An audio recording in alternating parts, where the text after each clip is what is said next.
Hi అండి, నమస్తే. Welcome to vanilla kitchen. అందరూ బాగుండాలని బాబా వారిని మనస్ఫూర్తిగా కోరుకుంటూ ఇక ఈరోజు వీడియో ఏంటంటే కంద పచ్చిరొయ్యల పులుసుని ఎంతో ఈజీగా టేస్టీగా ఎలా చేసుకోవాలో చూద్దామండి. అందుకోసమని కందని తొక్క చెక్కేసుకుని చిన్న చిన్న ముక్కలుగా కట్ చేసి గిన్నెలోకి వేసుకుని కొద్దిగా పులుసుని మజ్జిగ కానీ లేదంటే కొద్దిగా పెరుగు కానీ వేసి నీళ్లు పోసి బాగా కడిగి పెట్టుకోవాలండి. అలాగే అది కడిగిన తర్వాత 2-3 సార్లు మంచినీటితో కూడా కడుక్కోవాలి. ఇలా చేయడం వల్ల కందకు ఉండే దురద అనేది పూర్తిగా పోతుందన్నమాట. దాన్ని గిన్నెలో వేసేసుకున్న ముక్కలు ములిగేంత వరకు వాటర్ పోసి ఉడికించుకోవాలి.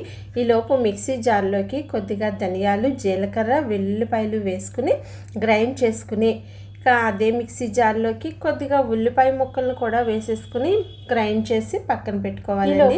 కంద ముక్కలు అనేవి చక్కగా 80% కుక్ అయిపోతాయండి. గరిటెతో చిదిపితే చిరిగేట్టుగా ఉండాలి. కుక్కర్లో వేసుకోవచ్చు, కానీ మరీ ఎక్కువగా ఉడికిపోతాయి అన్నమాట. ఈలోపు పాన్లోకి కొంచెం ఆయిల్ వేసుకోవాలి. ఆయిల్ కాస్త ఎక్కువగానే వేయాలండి. అందులోకి 3 పచ్చిమిరపకాయలు చీరుకుని కొద్దిగా కరివేపాకు వేసుకుని వేయించుకుని అందులోనే ఉల్లి ముద్దను కూడా వేసేసుకుని వేయించుకోవాలి.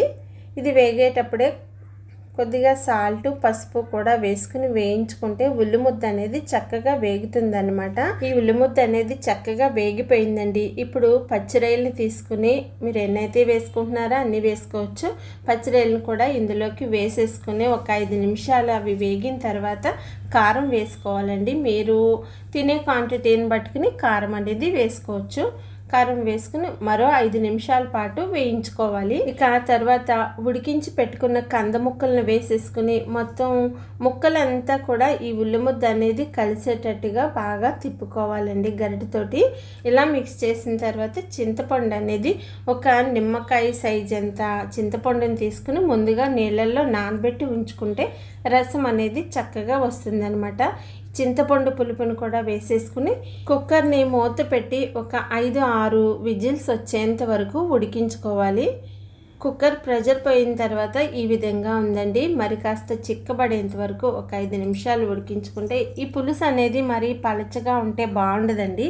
కాస్త దగ్గరగా ఉంటేనే బాగుంటుందన్నమాట. పులుసు చల్లారిన తర్వాత కూడా దగ్గర పడిపోయి చక్కగా ఆయిల్ అనేది పైకి తేలుతుందండి. ఎలా ఉందండి? మీకు నచ్చితే లైక్, షేర్, సబ్స్క్రైబ్.